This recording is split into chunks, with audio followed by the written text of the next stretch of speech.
Hey boys and girls, here we are with the printing. So it's assumed that you are ready to print. There's a very specific way you have to go through this. So even after you've watched this as a class, I'm going to ask that you watch it again to make sure you are thinking about each and every step goes into printing. So the very first thing you're going to do is you're going to save, and you're going to save and exit. This will take you out to where you're going to be able to see the print button.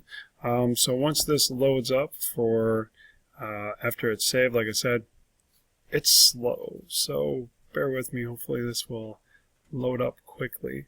This is where we definitely need to use the life skill of patience, because I know when I worked with some of you yesterday, it just spun, and it spun, so please be patient. So here we are with print.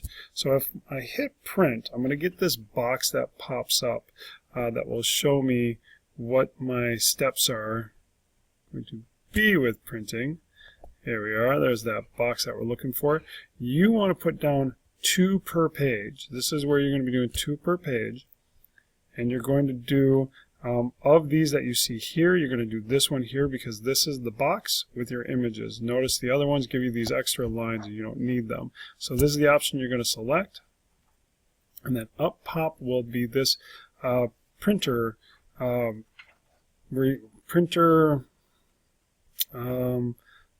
what am I trying to say? This printer window, and you're going to be able to choose how you're going to want to print this.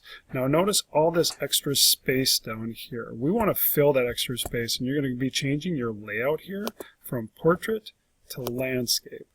And once that changes, you're going to see that the whole sheet is going to be filled with your writing and your images.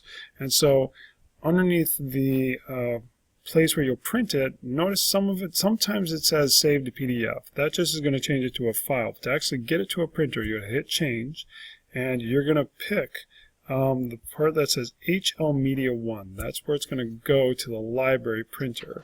And under library printer, it's a black and white printer, and this is why I was saying earlier as far as getting those Google or getting the scenes from StoryboardThat instead of Google, because if I go down here, I'll see that like all the color's been taken out of here where I could color this in, but because I couldn't remove the color, like these stairs are black, the walls are very gray. So if I add marker to this, it's going to be on top of all that. So see what you can to get pictures that show like the StoryboardThat scenery and characters that you can remove the colors for.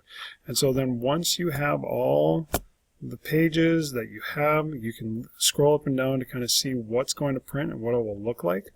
Then you can click print, and then you'll go down to library printer and pick up your pages.